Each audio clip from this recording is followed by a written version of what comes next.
Bonsoir tout le monde. Est-ce que vous pensiez qu'un jour, on ferait cette connerie? Moi je suis content parce que tu vois, je connaissais pas ton truc là. Parce qu'apparemment tu m'as dit c'est pour les jeunes. Donc si t'as maximum 35 ans, je suis... C'est pour tout le monde. Pourquoi tu vas par là?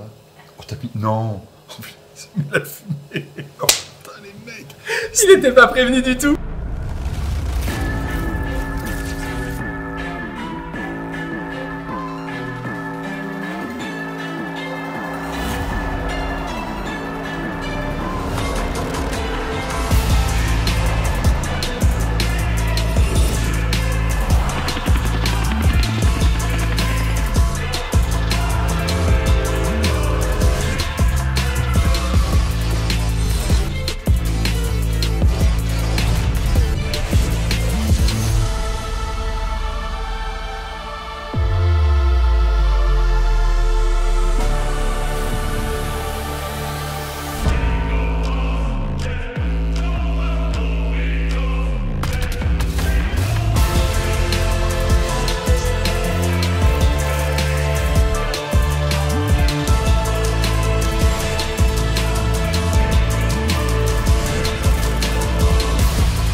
On est ravis de t'accueillir, c'est incroyable de pouvoir faire ça en direct. En général, le live démarre par saluer les gens. Bonjour les gens. Ah voilà, ça y est, ça démarre. Présente Audemars Piguet et qui tu es. Audemars Piguet, une maison traditionnelle suisse qui est dans l'horlogerie depuis 1875 et comme on est en Suisse c'est 1875. C'est une maison indépendante, donc qui existe depuis tout ce temps-là, qui est encore dans les mains des familles fondatrices. Puis moi j'ai débarqué dans cette boîte en 1994, donc 94, et je suis depuis 11 ans à la tête de la manufacture. Pourquoi tout le monde te prend pour un fou? Parce que je suis fou. T'es fou?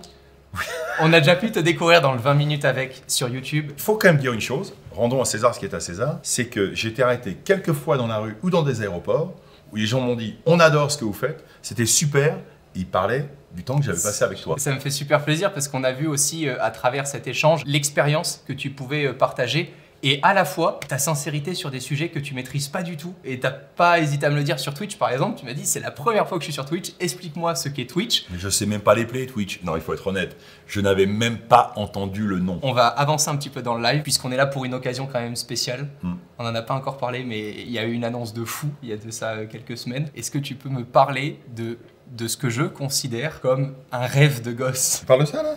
Évidemment. Bah oui. Regardez cette pièce, la Royal Oak Concept tourbillon Spider-Man. Bah écoute, ça c'est un vrai plaisir parce que ça a mis beaucoup de temps. La première fois que je vais chez Marvel à New York, c'est en 2004. À l'époque, la marque n'est pas ce qu'elle est aujourd'hui. Et donc on va dans les bureaux de Marvel, introduits par des gens, et puis on leur dit bah voilà, nous on voudrait faire partie de l'aventure. Ils ont regardé, on se fait non. Quand ils te parlent comme ça, les Américains, tu reviens pas. Et c'est en rencontrant Don Cheadle, qui était un des acteurs de la franchise Marvel, sur le tapis rouge, des Tony Awards, qui est l'équivalent un peu des Molière pour Broadway, donc aux États-Unis, porte une montre qui n'est pas une Audemars Piguet. Et je lui dis, tu devrais pas porter ça. On devient vraiment potes. Et puis on se perd un moment un peu de vue pour peut-être 1 an ou 2 ans. Et puis un jour, je reçois un texto.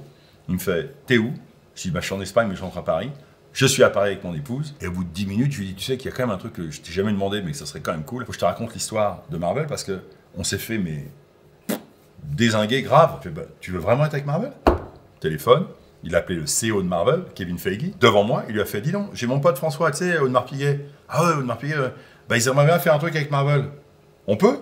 Je dis, bah oui, viens à Los Angeles. Et on fait le truc. 3 semaines après, on est à Los Angeles avec Don Cheadle qui me prend par la main. On est dans la salle. Et dans la salle de réunion dans laquelle il y a 7 à 8 personnes de Marvel, l'avocate en charge de tous les deals de Marvel, française.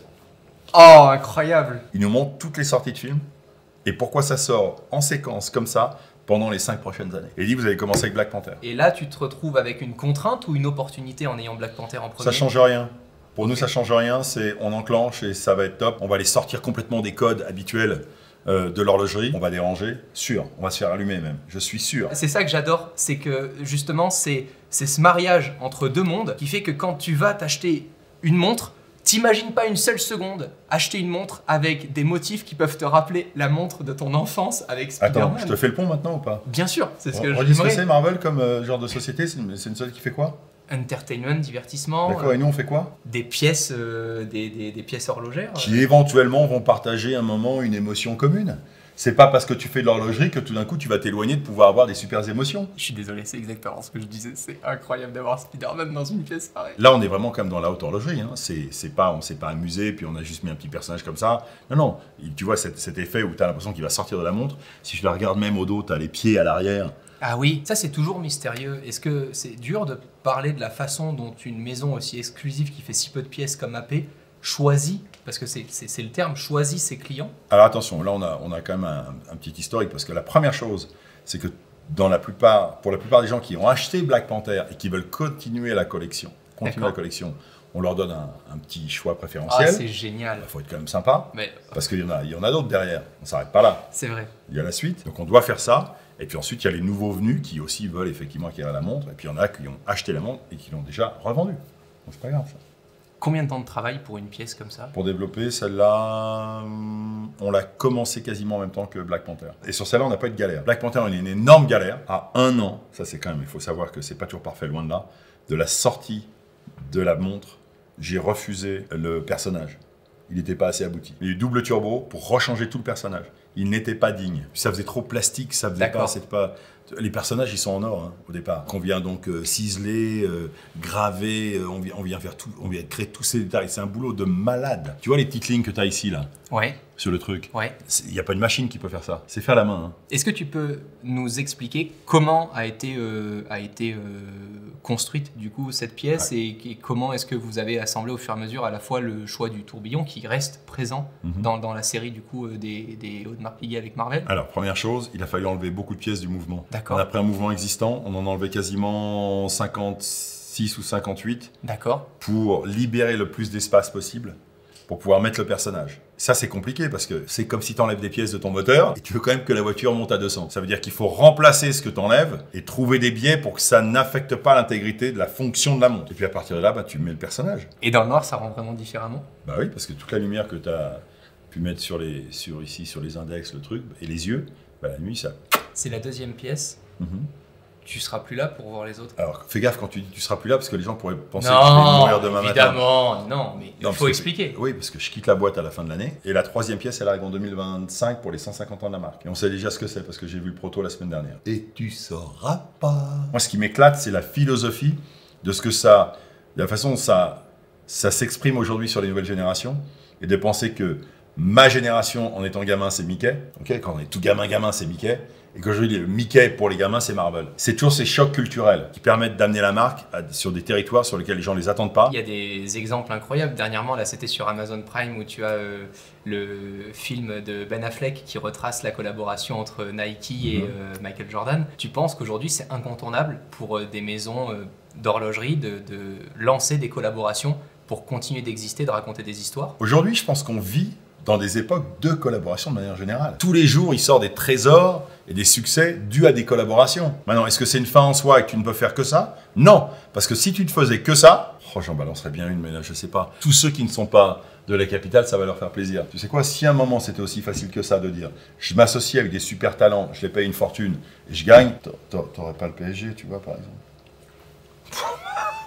C'est quoi que tu as appris le plus dans la plus grande partie de ta vie que tu as passé chez Audemars Piguet? Dans les trucs sans bateau, mais aussi ça va avec l'âge, la sagesse, parce que moi je suis un malade mental. Je suis un speed dans tous les sens, il faut que ça pulse de partout. Je suis un compétiteur de fou. Le truc numéro 1, c'est la gestion humaine. Ça, c'est le grand pied. Pourquoi il te faisait confiance? Au tout début, oui. Il me faisait pas confiance. T'as éclaté la porte? T'as fait comment? Mais non, non, j'ai rencontré quelqu'un un peu par hasard qui m'a dit viens bosser chez Audemars Piguet. Lui, il me dit viens bosser chez Audemars et moi je lui dis mais je ne connais rien. Il me fait ouais mais tu te débrouilleras. Enfin, je connaissais rien au monde. J'étais un des plus grands collectionneurs de Swatch au monde. Et puis petit à petit ça se construit, puis un jour tu te retrouves avec 2500 personnes quand même aujourd'hui. Wow. 2500 personnes. J'ai l'impression qu'aujourd'hui ça dépasse l'horlogerie. J'ai eu la chance de discuter avec tes équipes avant qu'on se rencontre et il y a beaucoup de missions et de challenges qui ne sont pas que sur l'horlogerie mais plutôt de qu'est-ce qu'on laisse comme trace dans ce monde sur les défis à relever, sur l'envie de se réaliser,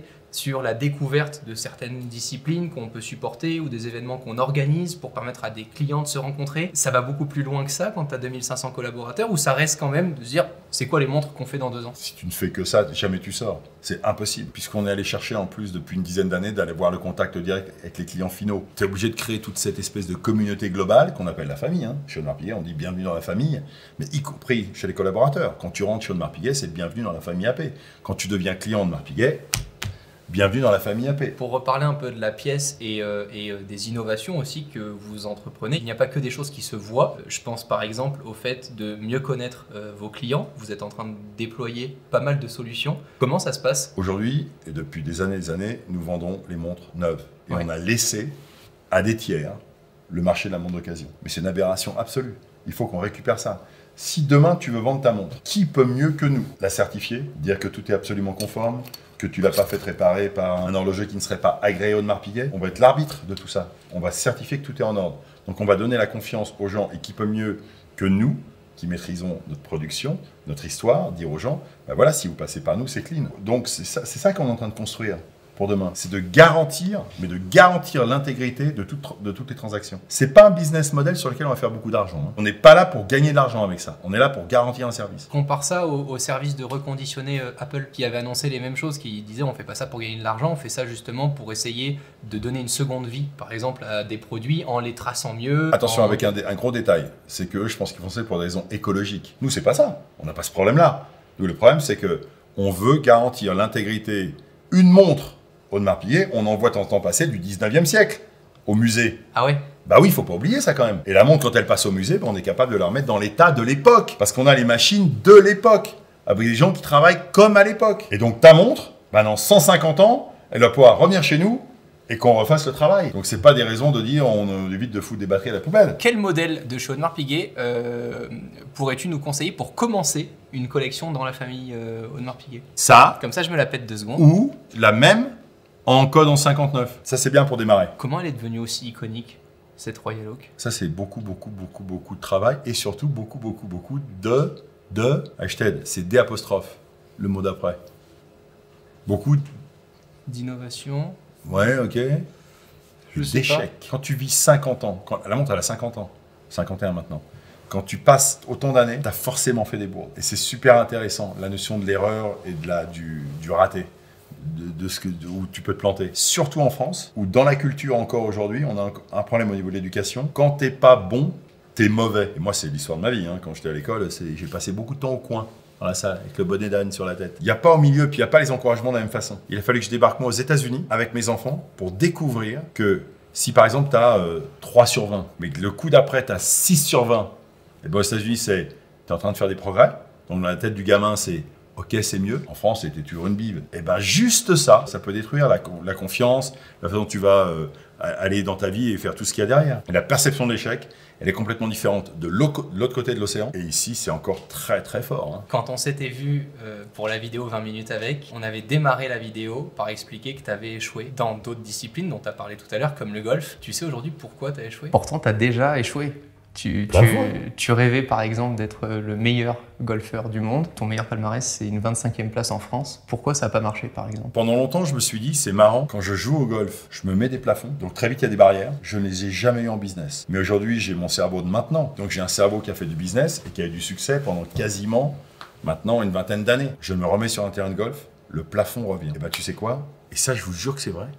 C'est que je viens de découvrir un truc. Depuis à peu près un mois, j'ai enfin trouvé la solution. J'ai été éduqué avec cette notion de quand t'es pas bon, t'es mauvais. Et quand t'es mauvais, tu peux être très mauvais. Donc, bon à rien, t'y arriveras pas, tu feras jamais rien, enfin tout le truc qui va derrière. Moi, ça m'a créé 2 choses. Je suis affecté, forcément, par ça. Il n'y a pas un gamin qui peut sortir de phrases comme ça, qui sort de la bouche de ses professeurs, de temps en temps même des parents. Hein. J'ai vécu avec ça. Mais de l'autre côté, ça m'a motivé à mort pour dire, vous inquiétez pas, je vous le prouverai que j'y arriverai quand même. Je savais que je n'aimais pas l'école, mais j'étais ultra curieux de tout. J'adorais apprendre, mais j'adorais pas apprendre à l'école. Et chaque examen aujourd'hui, et un examen, ça peut être un parcours de golf. T'as un début, t'as une fin. N'importe quel truc qui a un début et une fin, je vais me faire un stress, parce que si tu fais une erreur dans cette histoire-là, ben tu te plantes et tu rates. Et si tu rates, t'es mauvais. Tu vois, il y a le syndrome qui est toujours accroché. En business, ça n'existe pas, parce qu'il n'y a pas de ligne d'arrivée en business.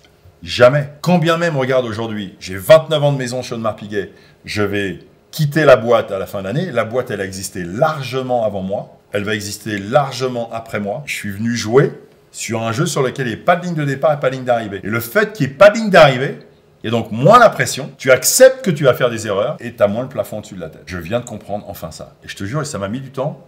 Et c'est impressionnant à quel point j'ai enfin trouvé la réponse. Et ça veut dire que tu admets dès le départ que tu vas potentiellement faire des erreurs. Et c'est pas grave. Tu peux même bosser dans une boîte où tu vas déposer le bilan. Tu n'auras pas fait le bon truc. Si tu t'es planté une fois en France, on te regarde comme si tu avais fait 10 ans de tôle. Aux États-Unis, c'est un plus parce que tu as l'expérience de l'échec. Et il y a un paquet de mecs qui ont réussi des business énormes qui sont d'abord plantés une fois, deux fois ou trois fois. Hein. On peut faire un jeu. J'ai envie de faire un truc avec toi qui est très sérieux d'ailleurs.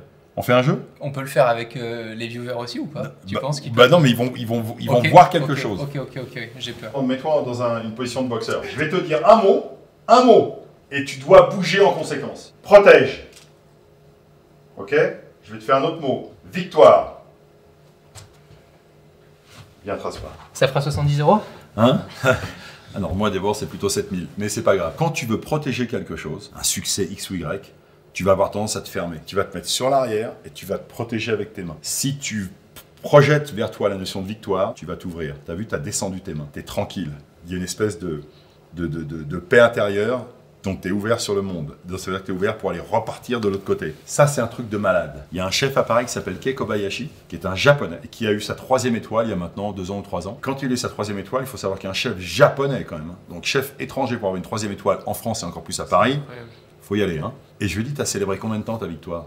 Il a fait 10 minutes. T'as dit quoi tes collaborateurs le lendemain? On l'a perdu hier soir, on va aller la rechercher. Il n'a pas dit on va protéger, on va essayer de pas la perdre. Il a dit on l'a perdue hier soir, enfin on l'a plus, on va la rechercher. Au moment où tu dis on va la rechercher, tu te repositionnes pour aller vers l'avant. Si tu dis on va protéger en espérant de pas la perdre, tu vas te fermer. À la seconde où tu te fermes, t'es mort. Et ça te frustre pas? Enfin moi j'aurais l'impression de toujours du coup chercher l'inaccessible, enfin l'inatteignable, pardon.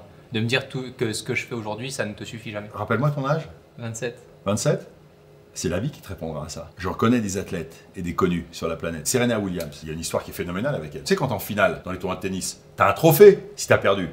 Elle est fou à la poubelle. Elle mettait ses trophées de défaite à la poubelle. Alors que c'est un trophée. T'en as plein qui voudraient les avoir dans les vitrines. Et c'est son agent qui récupère les trophées à chaque fois dans les chambres d'hôtel pour les garder. Et moi je lui dis mais pourquoi? Elle me dit mais François, tu veux que je regarde un truc qui me rappelle que j'ai perdu? Je suis avec LeBron James il y a pas longtemps aux États-Unis, chez lui, à Akron, dans l'Ohio, au port de pêche. Il est 9 h du soir.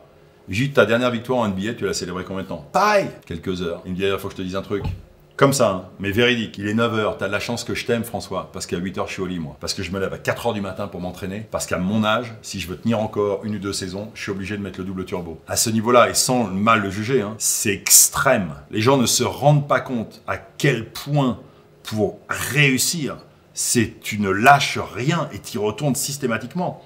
Et à un moment, ça devient comme un... C'est ce qui t'embarque. Mais c'est ça qui est extraordinaire. Et puis peut-être qu'un jour, tu as des enfants, tu te maries, tu tombes malade, il se passe quelque chose. Et puis tu regardes ta course, puis tu regardes ce que tu as dans l'autre, et tu commences à te dire, je continue, je calme un peu le jeu. Et en mindset, dans la tête de partir avec ça, quand tu pars bosser, c'est un monde de différence. J'ai un exercice que je fais avec beaucoup de gens. Si je te mets devant le mur là, tu es en équilibre, tu es planté sur tes jambes. Si je te parle d'amour et que je t'encense pendant quasiment 1 minute et que j'essaie de te pousser pour que tu perdes l'équilibre, tu le perdras pas. Si je t'insulte, tu le perds en 2 secondes. Donc attention à la force des mots, des machins, des actes dans ce sens-là. C'est ça que tu as appris chez Audemars Piguet? Ouais, bien sûr. Tu as expérimenté? Mais surtout, bah oui, parce que plus tu as de monde, plus tu es exposé à toutes ces expériences à droite et à gauche.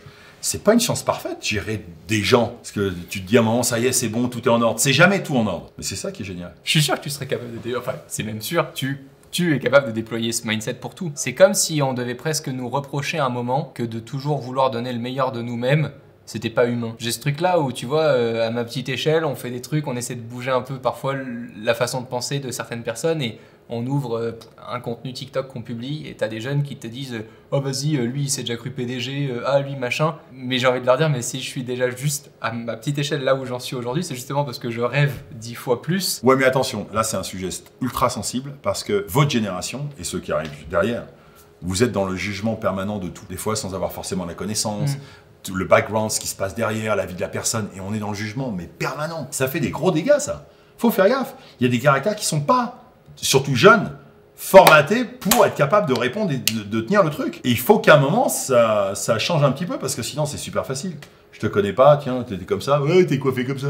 Oh, tiens, t'as les petites oreilles. Je peux m'amuser avec toi toute la journée si j'ai envie. Pour chaque personne, Ce qui va compter, c'est what is enough. C'est quoi ce qui va me satisfaire au moment où je fais mon truc. Mais tu peux jamais vouloir monter l'Everest en tong. Tu vois, quelqu'un me disait hier, le business, c'est une montagne sans sommet. Mais à un moment, quand tu veux monter l'Everest, donc si tu as des gros trucs, des grosses échéances, tu pars pas en tong. Il faut que tu t'équipes. Et t'équiper, c'est aussi potentiellement prendre des bonnes personnes autour de toi, qui des fois vont même être meilleures que toi. Parce que je suis loin d'être le meilleur dans tous les domaines, hein. Mais j'ai un paquet de gens qui sont très très forts autour. C'était quoi ton pourquoi? On dit souvent qu'avant d'entreprendre quelque chose, il faut toujours démarrer par le pourquoi, avec le fameux livre Start with Why.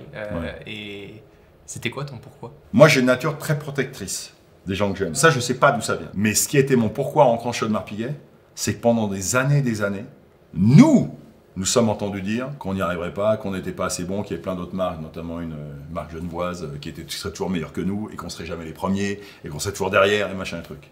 Je me nourris du jugement dans ce sens-là. Ne bougez pas, on va vous montrer avec nos copains comment ça se passe. Mais du coup, tu le fais pour toi ou tu le fais pour un esprit revanchard? Il n'y a pas de revanche. C'est le fait de dire, vous nous avez dit qu'on n'y arriverait pas. Non seulement on va y arriver, mais on va se mettre sur un terrain de jeu sur lequel vous n'êtes même pas. Mais c'est la fierté à ce moment-là des gens. Et ça n'existe plus, moi, l'autre, à ce moment-là. Je m'en occupe même plus. C'est, j'ai un nouveau challenge. On va montrer l'Everest, pas en tongs, mais pas loin. On va le monter plus vite que les autres. Et c'est ça. Mais on embarque les gens dans ça. Tu sais, quand on a lancé Codon 59, quand on vient quand même à Audemars Piguet 2 secondes, on s'est fait défoncer les premiers jours / semaines. Défoncé. Le lundi, premier jour du salon de l'horlogerie, j'ai tous mes patrons de marché. On est dans une salle, tous ensemble. Il y a panique à bord, hein, parce qu'on se fait défoncer sur les réseaux. Donc des gens de chez nous commencent à faire attention, il y a le cadran, machin, faut peut-être changer les aiguilles, on n'aurait pas dû faire la boîte aussi grosse. Tu vois, t'as le doute. On est attaqué, on se protège. Et là, cette scène, elle est monumentale. Parce que moi, je leur dis, écoutez-moi bien, on a présenté ce produit à tous nos horlogers au mois de novembre. Et les horlogers de chez Audemars Piguet, c'est pas des gens qui ont leur langue dans leur poche, hein. S'ils te disent qu'un produit, il est pas Audemars Piguet, ils vont pas hésiter 2 secondes. Les horlogers ont mis leur tampon en disant, c'est Audemars Piguet. C'est pas 2000 personnes, là, que vous représentez, vous, là, dans cette salle. C'est 2000 familles. Donc, vous allez vous bouger, vous allez arrêter de vous faire attaquer, de penser ça et de prendre tout ça pour argent comptant. Et on retourne, et il n'y a plus de discussion. Ça va marcher. Ne vous inquiétez pas. Et on a une scène extraordinaire de 60 personnes en groupe comme ça, en train de sauter comme des brutes dans la salle dans laquelle on était pour se remotiver façon viking ou un truc comme ça, en hurlant comme des... Et on sort, il y a 2 portes pour sortir de cette salle. Les gens sont sortis, ils avaient tous pris 35 cm de hauteur, 10 kg de muscles, ils sont partis, puis c'était fini. On a filmé ça. Parce que ça, je veux le garder.